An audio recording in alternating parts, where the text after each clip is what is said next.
questions to one another, I would like to start the discussion with that, and after that, I have my own questions. Does anybody have a question? Yes, Dr. Lingas. Thank you very much. A question to you, Mel. How did you select the people to be interviewed, and what was the research? I mean, I know that you're researching genocide survivors, but what part of it, and how did you probably within a very short time were you able to establish this relationship of trust where women who have been exposed to probably serious crimes actually tell you, because there's also this cultural issue in it. And if I may just connect to that, how were you able to ensure that the translators actually did translate those very sensitive topics, or whether they were literally lost in translation? Thanks. First of all, I just have to say the party next door has kicked up into high gear, so I apologize if you can hear screaming. That is my neighbors. And that's why I'm a bit distracted, because they are literally screaming. So sorry about that. It's Saturday night. Yeah, really great questions. And I'm going to answer the last one first. I couldn't be sure that my interpreters interpreted everything. I mean, I just can't, because you know, I don't speak the language. And one of them in particular, I knew that she didn't, but only at the end of the day when we went back and we were having dinner, and she mentioned a fact that was incredibly important and interesting, and she had not translated it to me at the time. So that made it clear to me that she had just been kind of picking and choosing, you know, which was really frustrating, because what she mentioned to me was, it was incredibly interesting. It was the fact that they couldn't name the year. So because of their lack of education, they didn't know, you know, what 2019 meant. That so they couldn't say I came here in 2017, so that was actually really important for my research in terms of their concept of time. That they just sort of don't have one because of a lack of education. So it was really important fact that that did need to be translated. So in terms of how did I choose them, like you literally just walk into the camps and they are packed. Like if you the photo I had where you can just see all these dwellings just crammed together, and you just walk in and say, hey, are you interested in talking to this person? You know, that's what my interviewer says to them, and everyone was very keen. They all wanted to tell their story. And this has been my experience. I've only ever had one person in Cambodia say no, and it's because survivors are desperate to tell their story, and the fact that someone wants to sit down and spend time with them and believes their story is really important to them. And that's key, belief, especially when it comes to Cambodia, because a lot of the people there, you know, they've said things like, oh, I never talk about this. My family doesn't believe me when I say what happened under the Khmer Rouge. So it actually means a lot to them. And in academia, we talk about this box ticking exercise of impact, like what impact does your research have?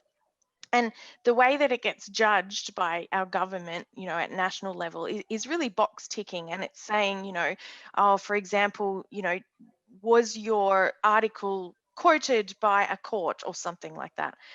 But for me, a real impact of this research is the fact that I've listened to their stories because they really appreciate it. And it means so much to them, you know, and just that in itself is impact, and that I have the privilege of being able to tell their stories. They cannot do that themselves, and so it's really meaningful. So basically, oh God, I'm so sorry. It's really, really meaningful to them. And so essentially we would just walk around and we would sort of assess, we would try to choose dwellings where there were fewer people, like fewer women and just generally less people, so that it could be a smaller group and more personal. So I did some one-on-one individual interviews and also some group interviews. Did I miss that? Was there something in the middle? Does that answer everything, or? Not quite. The research. What did you focus on? Oh, yes, thanks. So what I'm doing is I'm writing a book on the moment at genocide and human rights, and it's based on Armenian genocide, Holocaust, and Cambodian genocide. And I've done all the research for that, but I'm also doing a case study at the end of the book to apply my theory to the Rohingya genocide. So my focus was this particular series of human rights that are violated through the genocide process. So I was asking all sorts of things like, about their education, their access to healthcare, when they were back in Myanmar, and their experience throughout their life. It was quite challenging because of this issue of time. So I wasn't able to get a clear construct of the time frame of their experiences, because I tried asking things like when you were a little girl, but it still didn't really work. And it's also really problematic because they didn't know their own ages. So the women would tell me how old they were, but it was clear that they were not that age, just from looking at their face. So that was actually very challenging in terms of my research. So for that, I will be drawing on the timeframes that have been reported in UN reports, and also, human rights NGOs and things like that. But yeah, that was basically it. And I do want to say one thing that I didn't do was that I didn't focus on asking them about sexual violence, because I felt that that's already been done, and I just didn't feel the need to re-traumatize them. And sometimes I asked a bit generally, but that was not something that I focused on. Thank you for your reply. And I have another question. It's interesting that they are eager to share with their stories, because in the case of Armenian genocide, people would be so affected by the trauma that some people would only speak when they're like really old. Of course, there are some interviews and there are some memoirs, but that was not a general thing. And especially in the Soviet part of Armenia, in Soviet era, it was even prohibited. So we just started talking about really late. And it's interesting that they are eager to speak up.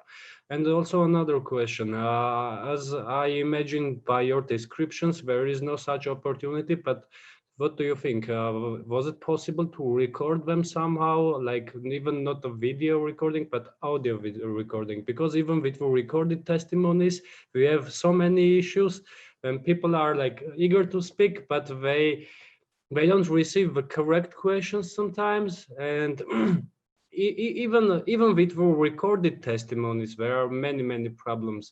I don't imagine how much more difficult it is with an interpreter. I mean, when I watch Armenian genocide survivors speak, it's a issue which has to be addressed with comparative interviews and things like this. And but if you don't even have original translated like 100%, how effective this research can be? Yeah, great, comments and questions. So, I don't want to say that every genocide survivor is willing to talk, but just the ones in my experience have been very keen. Same with Holocaust survivors that I have spoken to, and it's absolutely different. Like, I mean, I just read a PhD talking about Yazidi women that again was talking about this concern about re-traumatization of the survivors. So I don't want to think, that is absolutely not a blanket statement, but it just has been my experience that they're very willing to talk about it.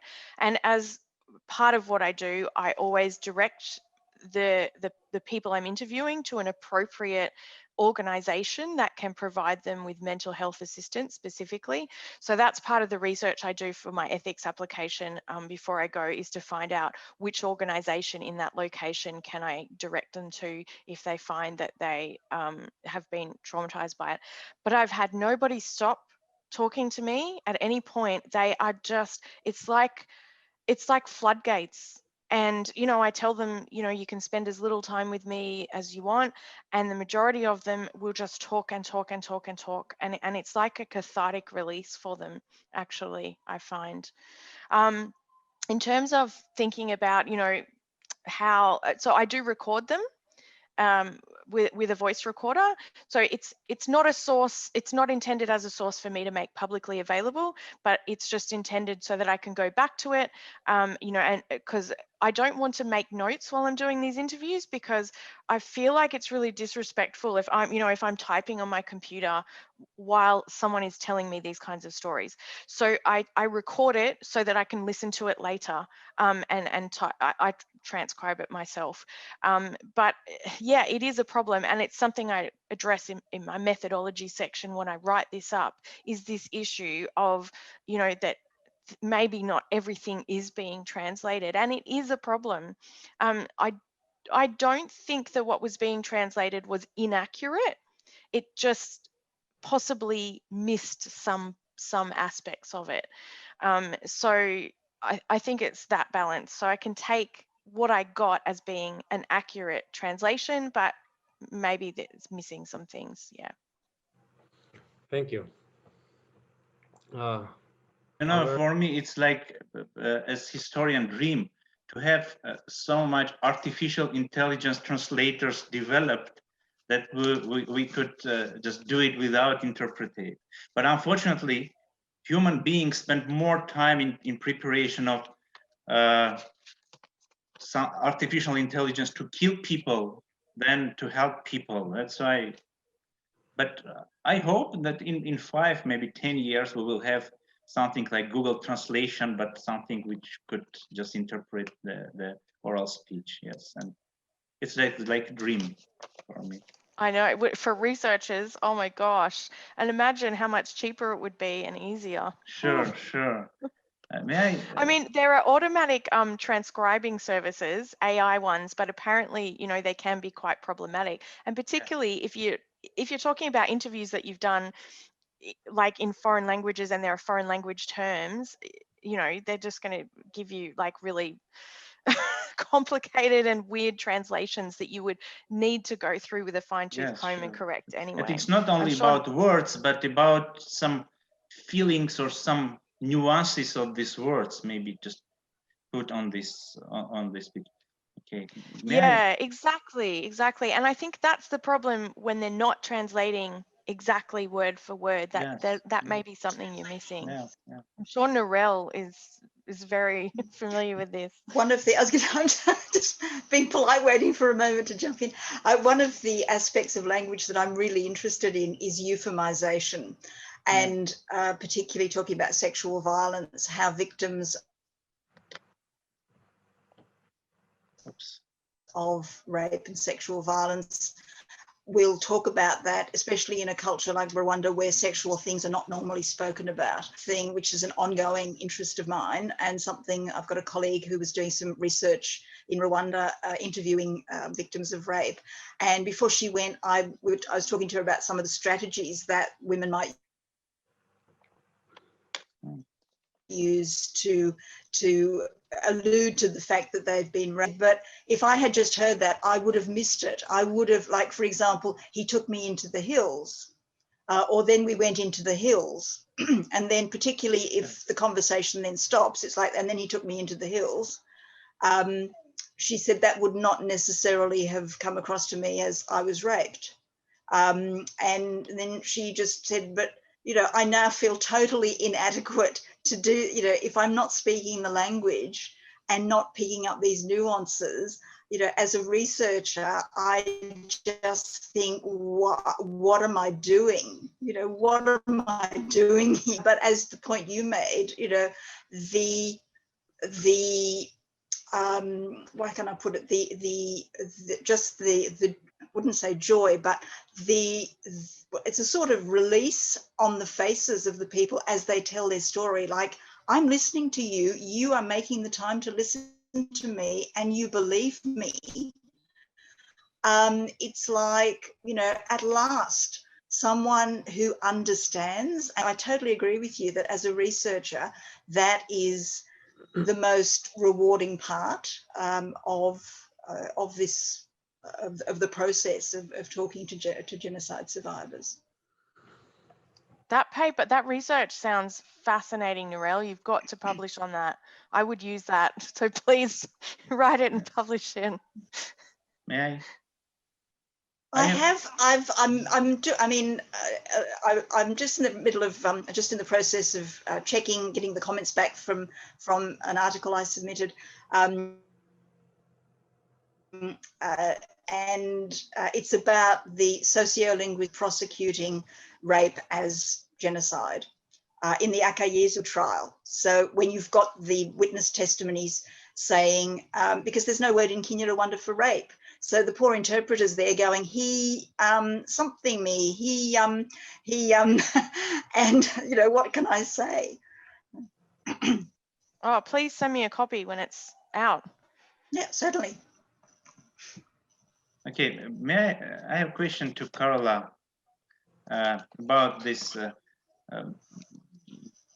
You know, in Armenian genocide case, for example, some Turkish denialists they say that Armenians were killed not as a religious or ethnic group, but as a political group. So they say we identified Armenians and political group, and it's how can we just try to identify what was going on in the minds in the brains of perpetrators and how they identify it. And from this perspective, how can we limit the religious identity with social identity or political identity? Just any thoughts, any ideas? That's an excellent question. Of course, it's always easy to say retrospectively, well, we target them because they had a different political opinion and try to evade any kind of prosecution by placing the victim group into one of the not protected groups of the law of genocide. And that's a bit also part of what I was talking about yesterday. And also Regina talked about, you have to go much further back in time. You have to see how the groups interacted, not on the day when the massacre started, but much earlier. What were the dynamics that created the two opposing groups? How did they frame each other's individual identities long before they actually started killing each other? Because there is a buildup always.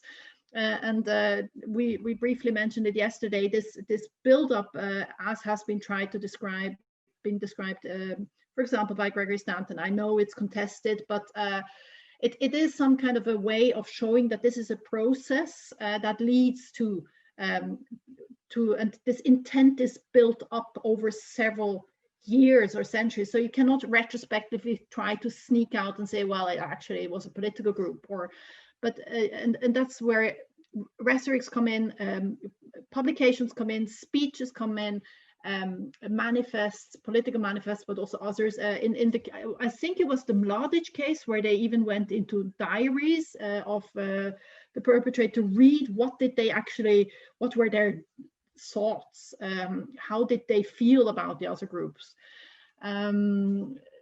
So I think it is a time issue, but also having to try to dig deeper into precisely the intent of the perpetrators.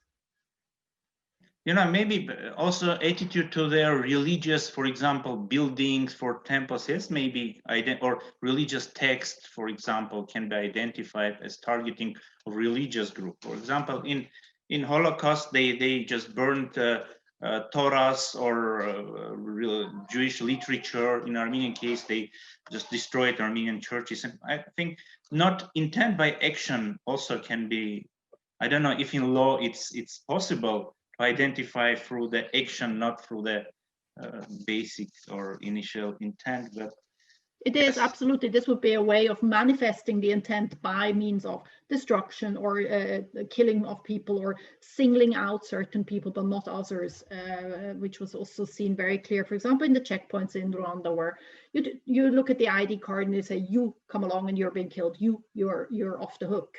So of course it's the acts as well.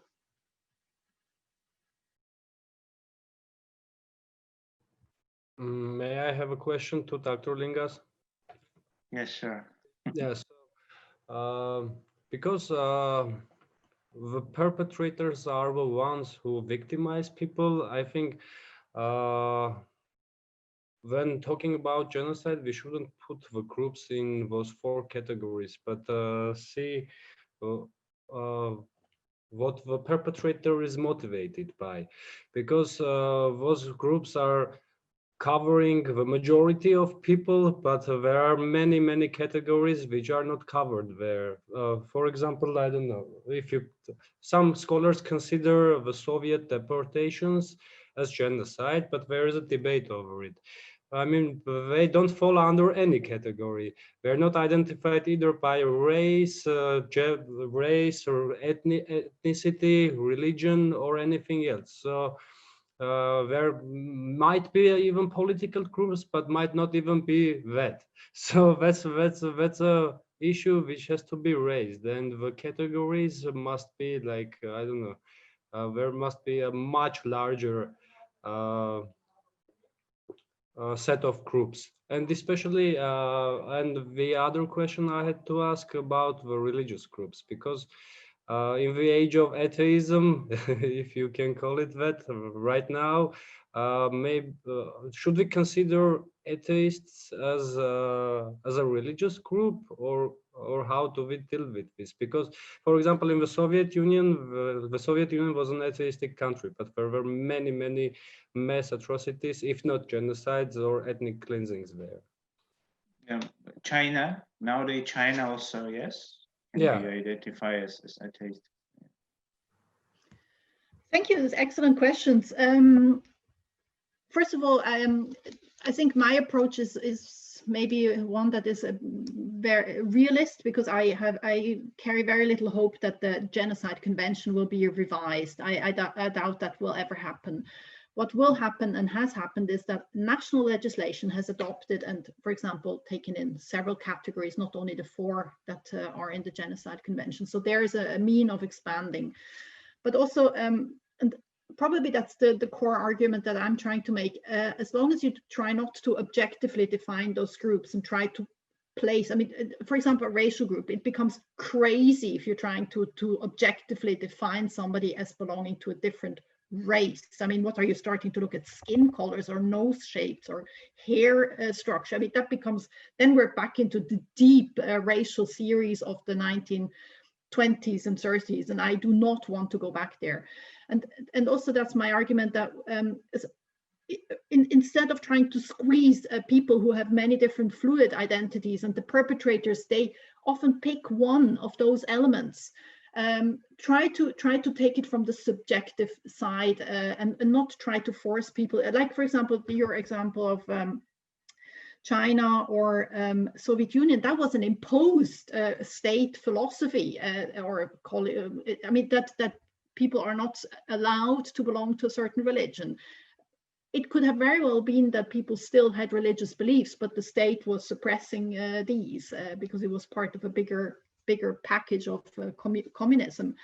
So it's always difficult, and I think also to a certain extent dangerous, to try to see, well, did that person belong to an official church? Did he attend a mass? Was he baptized, and so on? Because it squeezes you into a very narrow frame, and that is actually not really what happens, neither in the mind of the individual nor of the perpetrator.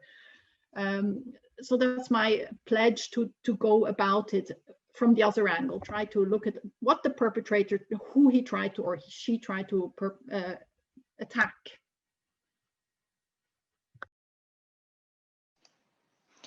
Can I just, Robert, I found your last question really interesting about atheism.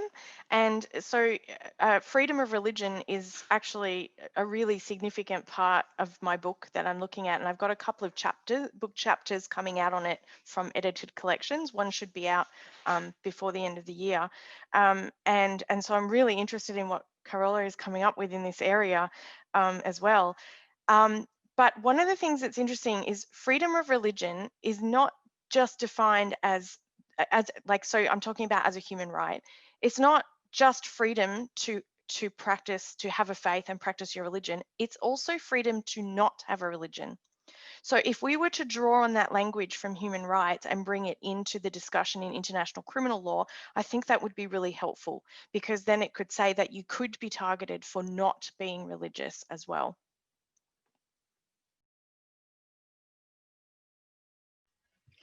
Thank you very much.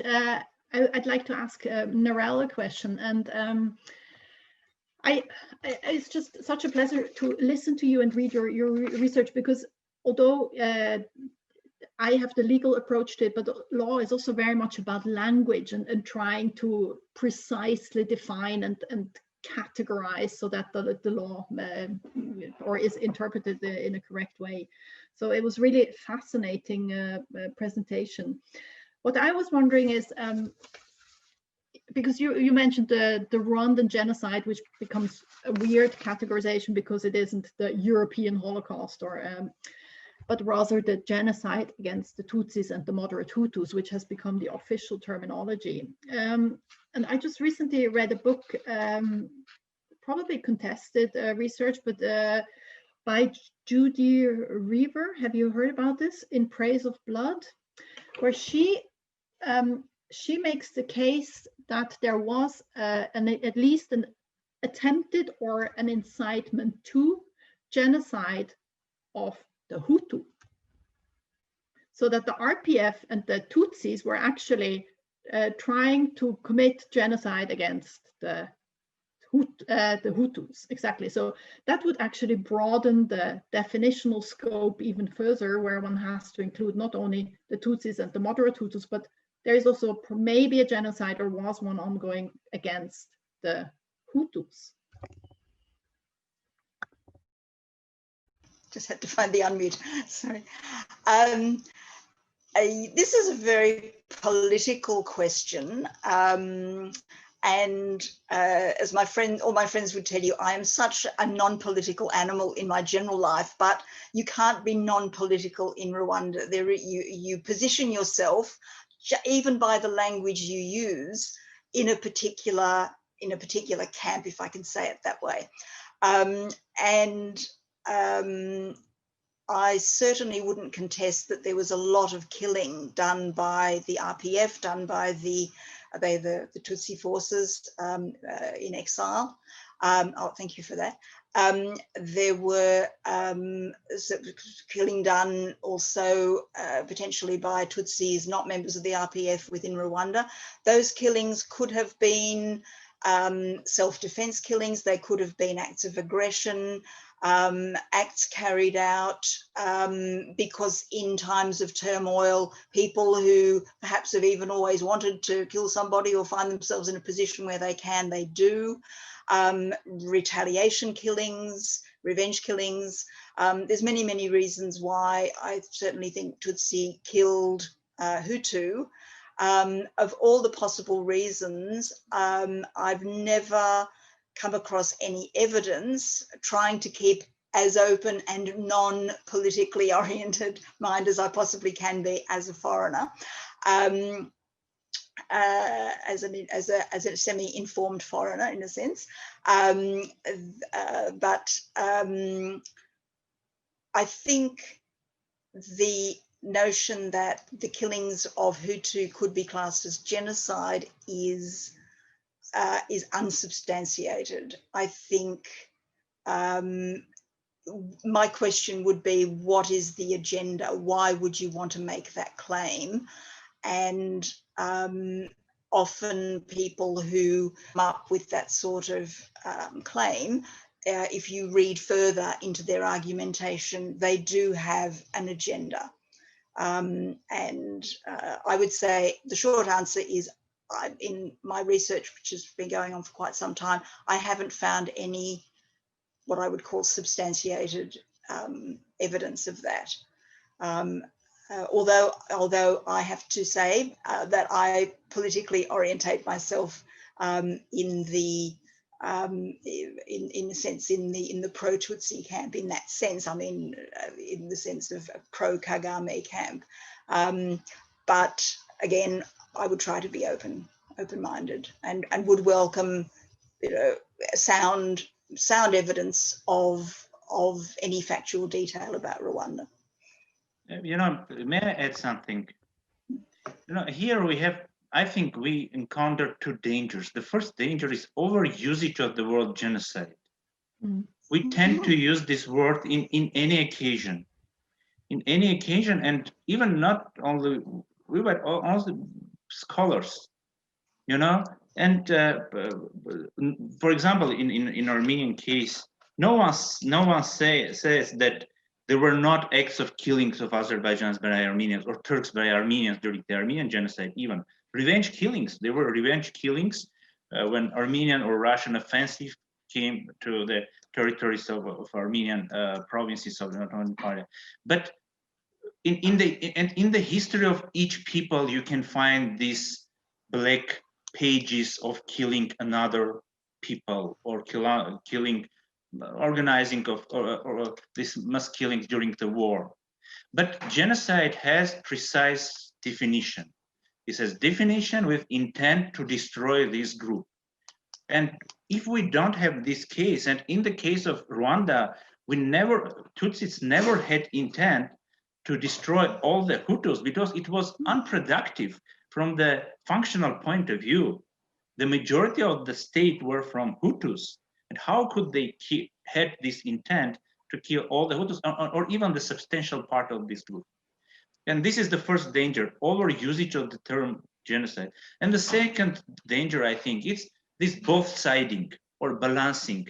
When we try in each conflict say, yes, they are guilty, but also another part also has guilt. Yes, maybe in the particular time span, no, in particular time span, in the particular situation, we always have guilty and we always have innocent. And I think we should judge the situation,